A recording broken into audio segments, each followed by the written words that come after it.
वालेकुम एवरीवन, कैसे हैं आप सब लोग। आई होप आप लोग सब खुश होंगे, मज़े में होंगे और अल्हम्दुलिल्लाह मियाँ खैर खैरियत से हैं। आज घर में ना इज्तिमा भी था और क्योंकि मेरे इन-लॉज़ को सबने आना था तो बस मैंने यही सोचा था कि मैं सबको इनवाइट भी कर देती हूँ कि शाम मतलब इफ्तार साथ में करने के लिए।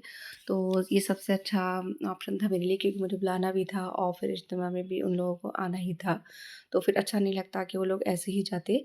तो बस सबको मैंने बुला लिया था कि आज आपको इफ्तार भी यहीं करनी है। तो मैं बस लग गई थी तैयारी में 1 दिन पहले से ही एज़ यूजुअल और कुछ तैयारी मैंने शाम में भी कर रखी थी और अब मैं सहरी से मैं सो ही नहीं थी। बस मैंने अपने जितने भी काम निपटाने थे क्योंकि 10 साढ़े 10 बजे तक सबने आ जाना था और इज्तिमा भी स्टार्ट हो जाना था।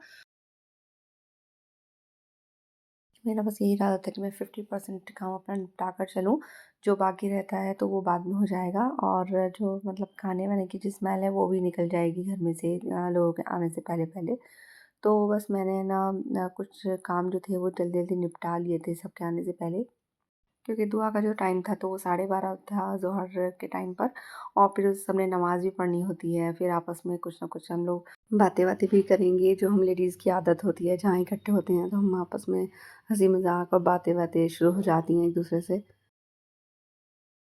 दही बड़े मैंने रात में ही बना कर रख लिए थे और अब मैं सहरी से उठी हुई थी तो मैं सोई नहीं थी तो बस मैंने यहाँ पर रोल्स की तैयारी कर ली थी। तो यहाँ चिकन मेरे पास रखा हुआ था बॉयल हुआ हुआ श्रेडेड हुआ हुआ तो बस मैंने उसको कैप्सिकम और सब चीज़ सारी वेजीज़ में मिलाकर और इसे तैयार कर ली थी इसकी स्टफिंग। बस लास्ट में मैंने बटर डालकर मैदे को थोड़ा भुना था और बस मैं इसमें मिक्स कर दूँगी।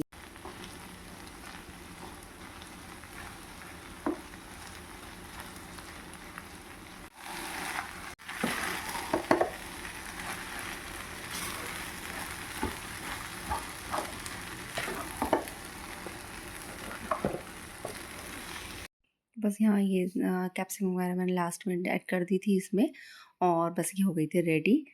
अब इसे थोड़ा-सा ठंडा होने दूँगी, इसके बाद मैं स्टार्ट कर लूँगी इनके रोल्स बनाना।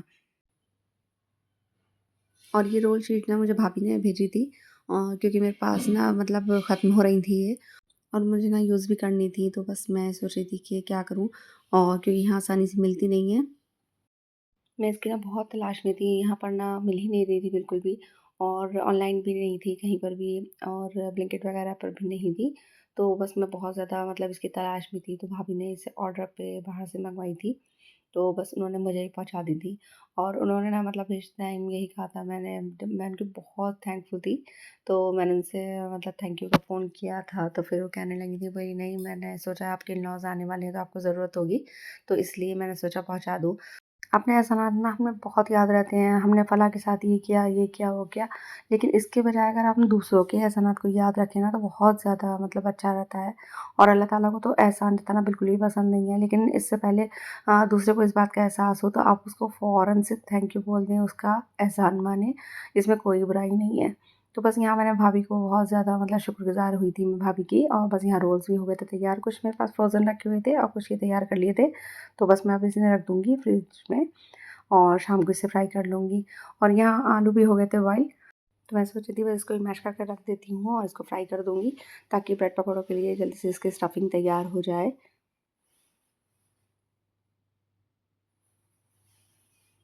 यहाँ मैंने ज़ीरा क्रैकल कर लिया था इसमें और मुझे फिर याद आया था कि ये पोटैटोज़ तो काफ़ी सारे हैं, फिर मैंने इसमें और ज़्यादा ज़ीरा डाला था क्योंकि ये ना अच्छा लगता है बहुत क्रंची-क्रंची सा। तो बस मैंने इसमें डाल दिया था, थोड़ी-सी मैंने डाल दी थी जैसे मस्टर्ड सीड उसका भी फ्लेवर अच्छा लगता है स्टफिंग में।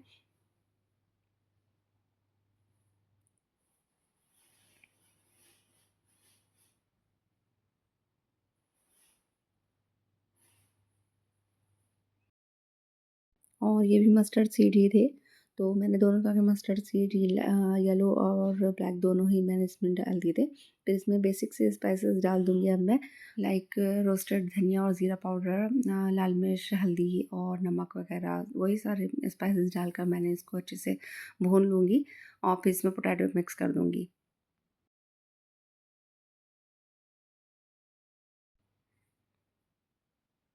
अब इधर ये भुन रहा था और इधर मैं पकड़ ले लूँगी दही बड़ों की जो मैंने रात में बना कर रखे थे और रात में ना मतलब जब मैंने बनाए थे, क्योंकि दिन में मैंने दाल को भिगो दिया था, फिर रात में मैंने इसे पीस कर बनाए थे, तो इसमें ना फर्मेंट ज़्यादा ही हो गया था और ये लास्ट में ना इतने ज़्यादा ब्लास्ट होने लगे थे ऑयल में कि मुझे लास्ट का जो बैच था बहुत केयरफुली बनाना पड़ा था। बस यहाँ हो गया था स्टफिंग भी रेडी। तो बस अब मैं ये ठंडी भी हो गई थी, तो अब मैं इसे डब्बे में कर बंद कर रख दूँगी।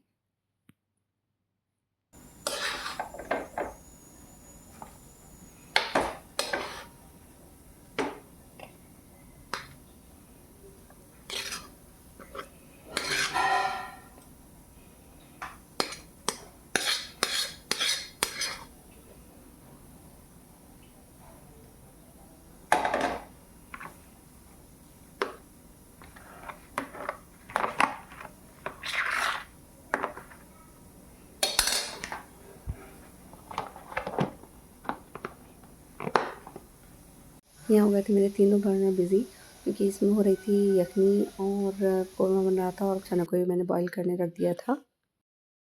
बस बेडशीट्स वगैरह बिछा दी थी और पूरा सेटअप तैयार हो गया था। बस अब सबका इंतज़ार था और अब यहाँ ना इज्तिमा शुरू हो गया था, क्योंकि कुछ ही लोग थे। फिर ना तालीम शुरू कर दी थी, क्योंकि धीरे-धीरे लेडीज़ आना शुरू हो गई थी।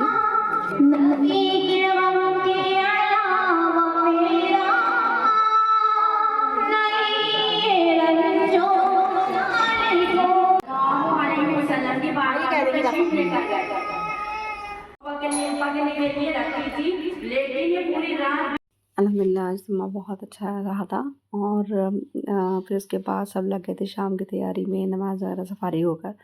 टाइम बिल्कुल करीब आ गया था इफ्तार का, तो बस सब यहाँ तैयारी में लगे हुए थे और जितने भी लोग थे ना सभी कुछ ना कुछ कर रहे थे। ये टाइम ना ऐसा होता है कि जितने भी लोग होते हैं ना आपके घर में, इतने ज़्यादा मतलब इतने ही कम हो जाते हैं और हर कोई काम में लगा हुआ था। सब अफ़रा-तफ़री मची हुई थी। बस ये था कि टाइम से पहले दस्तरख़्वान पर बैठ जाएँ, दुआएँ माँग लें। और यहाँ बस मेरी नंद की बेटी कर रही थी रोल्स को फ्राई। इसके अलावा फ्राइड आइटम्स में और भी चीज़ें थीं, जैसे पालक, आलू और प्याज की पकौड़ियाँ, चिप्स वगैरह। यहाँ बस दही बड़ों को डिश आउट कर रही थी और ये 3 बोल मैंने इसलिए बनाए थे, एक लेडीज़, एक जेंट्स और एक बच्चों के लिए, क्योंकि लेडीज़ वगैरह सब अंदर की साइड बैठ रही थी और बाहर का सेटअप जो था वो जेंट्स और बच्चों के लिए था। और यहाँ आकर ना मेरे मोबाइल की बैटरी बिल्कुल डाउन हो गई थी, कुछ रिकॉर्ड ही नहीं हो पा रहा था। इसके बाद मैंने इस पर पापड़ी वगैरह डाल दी थी और लास्ट में रूह अफ़ज़ा डाल दिया था और थोड़ा-सा इसका मसाला, तो इसकी ना लुक बहुत अच्छी लग रही थी देखने में। वैसे तो सभी चीज़ें बहुत ज़्यादा अच्छी हो रही थी, लेकिन ज़्यादा जो पसंद आई थी सबको दही बड़े और छोले वगैरह आए थे और छोले जो मैंने बनाए थे ना उसकी रेसिपी मैंने रिकॉर्ड नहीं की थी और बस वो जल्दी-जल्दी बनाए थे, लेकिन इतने ज़्यादा कोई अच्छे हो गए थे ना कि बाद में जब नमाज़ के बाद सब लोग आ गए थे, जेंट्स वगैरह, फिर बाकी जो बची हुई इफ्तारी सब वही एंजॉय कर रहे थे और छोले और रोल्स तो बिल्कुल ख़त्म हो गए थे और दही बड़े भी सबको बहुत ज़्यादा पसंद आए थे। जब सबको पसंद आती हैं सब चीज़ें, बस दिल खुश हो जाता है, सारी मेहनत भी वसूल हो जाती है। तो फाइनली यहाँ बस लग गई थी सबकी इफ्तारी और सब लोग बैठ गए थे, दुआएँ माँग रहे थे और कुछ बातें भी कर रहे थे। सबको डाँटा जा रहा था कि बात नहीं करो। तो बहुत अच्छा लगता है एक टाइम बाद, क्योंकि हम लोग इतना अकेले-अकेले रोज़ा इफ्तार रहे थे। अब यहाँ पर फाइनली सब इकट्ठे बैठे तो बहुत अच्छा लग रहा था अल्हम्दुलिल्लाह। बस अल्लाह ताला से यही दुआ है, अल्लाह ताला सबकी उम्र में बरकत अता फ़रमाए, रोज़ी रिज़्क़ में बरकत अता फ़रमाए और सबको ऐसे ही हँसता-बसता रखे। आमीन सुम्मा आमीन।